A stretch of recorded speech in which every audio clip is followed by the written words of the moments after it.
Hey guys, welcome back. स्वागत है एक बार फिर आपका मेरे सर्जरी और रिकवरी वाले ब्लॉग पार्ट 2 में। तो आज 14-15 दिनों बाद मैं विदाउट किसी के हेल्प के धीरे धीरे बेबी स्टेप लेते हुए अकेले चल पा रही हूँ। और ये है आज के हॉस्पिटल का दोपहर का लंच। शायद ही मैं इसको पूरा फिनिश कर पाऊंगी। तो एक प्यारी सी एक परी दिख रही होगी आपको, जो कि मेरे बेड से 1-2-3 बेड छोड़ के हुई है। बहुत ही प्यारी है। गोद में लेने का बहुत मन था, लेकिन मैं खुद ही अपने आप को संभाल नहीं पा रही हूँ। सो फाइनली ना आज मुझे हॉस्पिटल से डिस्चार्ज मिल गया। एक जन के बारे में मैं बताना चाहती हूँ। ये है मोती गोरांग आंटी, जिनका हाथ पकड़ के मैं उनको बाय कह रही हूँ, क्योंकि आज जाना है। और इन्होंने हॉस्पिटल के उन कठिन दिनों में मेरा एक माँ की तरह ध्यान रखा था। सो फाइनली एम्बुलेंस भी आ गई है और मुझे एम्बुलेंस में चढ़ के मतलब लेट कर ही जाना था पूरा रास्ते, बट मुझे स्टिल बहुत ही ज़्यादा तकलीफ हो रहा था, सफोकेशन सा हो रहा था, पता नहीं क्यों। और अभी तो पूरा का पूरा रास्ता ही बाकी है, और हमारे वहाँ का रास्ता वैसे भी अंडर कंस्ट्रक्शन है। और कितना शेक होगा रास्ते में, क्या हालत होगा, मुझे अभी से ही सोच सोच के तकलीफ हो रहा है। मैं बहुत ज़्यादा पेन में हूँ, मेरे शक्ल से ही आपको लग रहा होगा।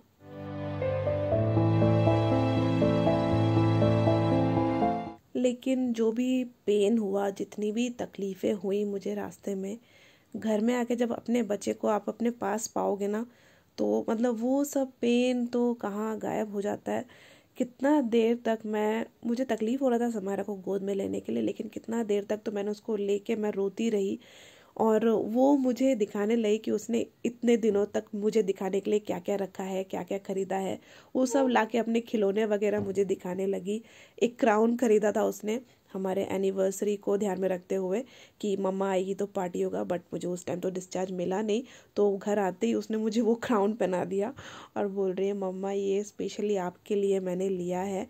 लेकिन मुझे तो भी मन कर रहा था कि बस लेट के थोड़ा सा रिलैक्स होने का, क्योंकि रास्ता का जो भी सफ़र था मेरा, वो बहुत ही हैट्रिक था। बहुत ही रुक रुक के हमें आना पड़ा। इतना ही बुरा कंडीशन हो गया था रास्ते में। मैजिकल लगाओ।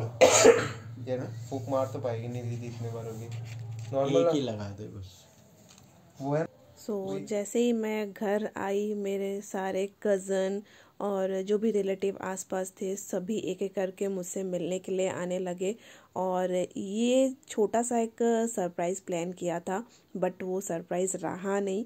अच्छे से वो ठीक से कर नहीं पाई ये चीज़। बहुत कुछ सोचा था, बट वो कर नहीं पाए।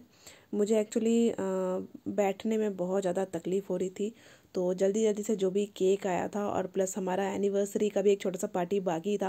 अभी मेन प्रायोरिटी तो मेरा हेल्थ ही था, पार्टी वगैरह तो होता ही रहेगा। तो जल्दी से हम लोग गैदर हो गए और केक जैसे जैसे काटा हमने, क्योंकि मेरे को थोड़ा तकलीफ़ होने लगा था। वैसे सब लोग को देख के मैं बहुत ज़्यादा खुश हो रही थी। जितना दिन में हॉस्पिटल में मैं रही, उतना दिन कंटिन्यूसली मुझे बिल्कुल इसी टाइम पे फीवर आ रहा था, 101, 2, 3 तक। लेकिन जिस दिन मैं घर आई, उस दिन सेम उसी टाइम पे हम लोग केक कटिंग कर रहे थे और मुझे कोई फीवर नहीं था उस टाइम। तो ये चीज़ देख के मैं थोड़ा सा हैरान हो गई। मतलब मुझे वहाँ डॉक्टर ने भी कहा था कि आप घर जाएंगी तो आप जल्दी ठीक हो जाएंगी। घर आते ही मेरे घर वाले पूरा ध्यान रखने लगे कि कैसे अच्छा खाना खिला के, पूरा ध्यान रख के मुझे जल्दी से रिकवर किया जाए। वो कोशिश पर्सनली मेरा भी था, क्योंकि मुझे वापस जाना था। समायरा का फाइनल टेस्ट मैं किसी भी हालत में मिस नहीं कर सकती थी। मैंने सर्जरी भी यही शर्त पे ही जल्दी कराया था कि मुझे जल्दी वापस जाना है, क्योंकि कैसे भी करके मुझे समायरा का फाइनल टेस्ट दिलवाना ही था। वैसे भी एक टेस्ट मिस हो गया था यहाँ पर। तो बात करते हैं सर्जरी का। तो काफ़ी कुछ मैं नहीं बता पाई एक्चुअली सर्जरी के बारे में। तो मेरे काफ़ी सारे फ्रेंड्स बहुत ही क्यूरियस थे कि सर्जरी क्या हुआ, कैसा कंडीशन है, आप रिकवरी कैसे कर रहे हैं, और पूरा डिटेल बताने के लिए। तो सर्जरी के बारे में बता चुकी हूँ कि मेरा मायोमेक्टोमी किया गया है। इस सर्जरी में यूट्रस को पूरा सेव करते हैं। मायोमेक्टोमी उनका किया जाता है जिनका फ्यूचर में बेबी प्लान हो या जिनका उम्र बहुत कम हो। यहाँ मेरे पापा मेरे लिए फ्रूट्स कट करके लाए हैं। कितना मतलब सिर्फ मम्मा नहीं, पापा भी मेरा इतना ध्यान रख रहे हैं। बैक टू सर्जरी वाला बात। तो सर्जरी में जो फाइब्रॉइड रिमूव किया था, वो था 1.5 kg का। मतलब लिटरली मैं सोच भी नहीं सकती हूँ। जब मैं पहले आपको बता रही थी कि डॉक्टर ने मुझे साफ साफ बताया था कि आपका कंडीशन और आपके यूट्रस का कंडीशन 5 मंथ प्रेगनेंसी वाले लेडीज़ के जैसा ही है, तो 1.5 kg मतलब आप समझ ही सकते हैं 1-2 महीने के बच्चे का एक मतलब हेड का शेप टाइप का। और वो शेप मैंने ब्लर करके दिया था, जो फाइब्रॉइड का फ़ोटो था ब्लर करके दिया, क्योंकि वो अच्छा नहीं लग रहा था देखने में, तो इसलिए काफ़ी फ्रेंड्स जानना चाहते इसलिए मैंने वो ब्लर करके दिया। तो यहाँ मैं बहुत ही सपोर्ट ले के ही चलती हूँ। विदाउट सपोर्ट मैं चलने का कोशिश भी नहीं करती हूँ, मुझे बहुत डर लगता है कि मैं कहीं गिर ना जाऊँ। तो समायरा इतनी छोटी है, वो मेरा इतना ध्यान रखती है क्या बताऊँ। वो जानती है कि मैं झुक नहीं पा रही हूँ और अभी भी थोड़ा थोड़ा ठंडा है, तो अच्छे से मेरे पैर में ऑयलिंग कर रही है। हॉस्पिटल में रह के इतना हाइजीन का ध्यान नहीं रख सकते हैं, तो घर आके अच्छे से नहाना पीना खाना और सोना, ये तो बहुत ज़्यादा इम्पॉर्टेंट है। आप अगर जल्दी रिकवरी करना चाहते हैं, बहुत ज़्यादा आराम और अच्छा खाना। और यहाँ मैं हंसने का कोशिश कर रही हूँ और मुझे पेन हो रहा है। जब से मैं घर पे आई हूँ ना मुझे छींकने दिया गया, ना मुझे खांसने दिया गया, मतलब ठंडी कहीं से भी ना लगे उस चीज़ का ध्यान रखा गया। प्लस ना मैं रो सकती हूँ ना मैं खुल के हंस सकती हूँ, इस चीज़ का भी ध्यान रखा गया। ज़्यादा लोगों को नहीं बुलाते हैं क्योंकि लोग देखने से बात करूँगी हंसूँगी खेलूँगी तो पेट में थोड़ा सा प्रेशर आएगा, इसलिए। इतने दिनों तक तो मैं अकेले ही एक बेड पे सोया करती थी, लेकिन आज समायरा ने जिद करना शुरू कर दिया कि वो मेरे पास सोएगी। तो बच्चों के जैसे मैंने 2 साइड में साइड पिलो लगाया है और वैसे लेटी हूँ और समायरा बिल्कुल मेरे पास ही लेटी है। तो इस सर्जरी वाले पूरे जर्नी में ना अगर मैंने खुल के कुछ खाया है या पिया है तो वो है सिर्फ और सिर्फ नारियल पानी। तो हॉस्पिटल में भी पूरा नहाने का फैसिलिटी था, लेकिन हॉस्पिटल में नहाना उतना ठीक से हुआ नहीं। मैंने एक प्राइवेट आया भी रखा था जो सिर्फ नहला कर ही जाती थी, शैम्पू तो सोचना ही नहीं है, शैम्पू कर भी नहीं सकते।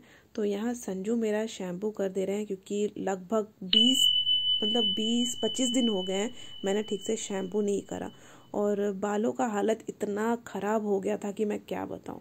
क्योंकि सिंपल शैम्पू करने के लिए भी मुझे झुकना पड़ेगा और मेरे लिए अभी इस टाइम पॉसिबल नहीं है कि मैं झुक के आधे घंटे के लिए भी झुक के अपना शैम्पू वगैरह खुद से करूं। तो शैम्पू वगैरह के लिए भी मुझे दूसरों पर ही डिपेंडेंट रहना पड़ रहा है।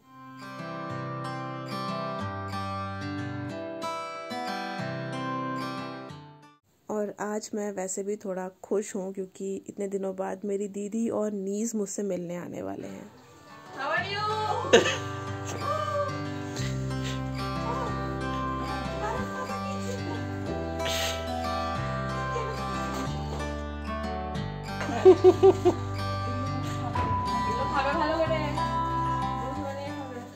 मेरे को तो मन कर रहा था कि उठ के दोनों को गले लगा लूं, लेकिन मैं उठ ही नहीं पा रही थी। इतना तकलीफ़ हो रहा था, सबको देख के इतना खुशी भी हो रहा है, लेकिन वो खुशी मैं जाहिर भी कर रही हूँ तो भी मुझे पेन हो रहा है। तो इस हालत में भी मजाक चल रहा था दीदी का, संजू का, सबका। जैसा कि बताया, ज़्यादा देर तक कोई इस रूम में रहता नहीं है क्योंकि मैं फिर हंसने लगूंगी, बोलने लगूंगी, उसके बाद मुझे बहुत ज़्यादा तकलीफ़ होगा। तो ये सारे फ्रूट्स वगैरह जो भी आता है, फ्रूट्स लेकर आता है भर भर के। अभी तो धीरे धीरे मुझे फ्रूट्स के ऊपर से भी ना एक मतलब देखने से अच्छा नहीं लग रहा है। मुझे हो रही हूँ, बस ना उठा जा रहा है ना बैठा जा रहा है। मेडिसिन लो तो ठीक, मेडिसिन ना लो तो एकदम उसको ही पता है कि अभी मम्मा के पास नहीं जाना है। वो मेरे पास सोने के लिए तक डरती है। कभी कभी ऐसा लग रहा है ना कि ये भगवान ने मेरे साथ ही क्यों किया। कभी कभी मन एकदम पॉजिटिव रह रहा है, मैक्सिमम टाइम बहुत ज़्यादा होपलेस लग रहा है। इतना ज़्यादा मुझे मतलब डस्ट एलर्जी का जो भी था, मेरा पहले भी प्रॉब्लम था, लेकिन अभी और ज़्यादा हो गया। इस रूम में इतना सेफ़ रहती हूँ, इस रूम से अगर मैं बाहर जाती हूँ, छींकना खांसना फिर से स्टार्ट हो जाता है। और छींकने और खांसने के टाइम पेट में ही ज़्यादा प्रेशर आता है, इतना तब दर्द होता है। मतलब लाइक बहुत कितने दिन हो गए शायद मैंने अपने आप को मिरर में नहीं देखा, मेरा हालत में कैसी लग रही हूँ, क्या लग रही हूँ, कुछ नहीं पता मुझे।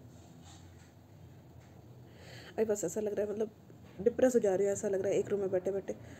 कल भी पापा आए थे, अंधेरे में, बस पूरा रूम अंधेरा करके रहती हूँ। सब लोग मेरे लिए बहुत कुछ कर रहे हैं, मेरा फैमिली बहुत कुछ कर रही है, लेकिन अंदर से जो एक होता है ना, वो चीज़ काम नहीं कर रही है। मैं ज़्यादा नेगेटिव नहीं बोलूँगी, मुझे पता है मुझे पॉजिटिव रहना है, आप लोग के लिए पॉजिटिव रहना है, फिर से अपना नॉर्मल लाइफ में वापस आना है, बहुत सारे ब्लॉग्स बनाने हैं, आप लोग से बहुत कुछ शेयर करना है। वो नहीं कर पा रही हूँ ना, इसलिए मैं बहुत ज़्यादा डिप्रेस हो जा रही हूँ। मुझे उम्मीद है सब कुछ बहुत जल्दी ठीक हो जाएगा, लेकिन कभी कभी होता है ना, कंट्रोल नहीं हो पाता है, वही है बात बस। इतना दिन का जमा हुआ इमोशंस था और कुछ नहीं। मैं बात भी नहीं कर पा रही हूँ किसी से, बात करने से प्रॉब्लम आ रही है, ज़्यादा पेन होता है बात करने से।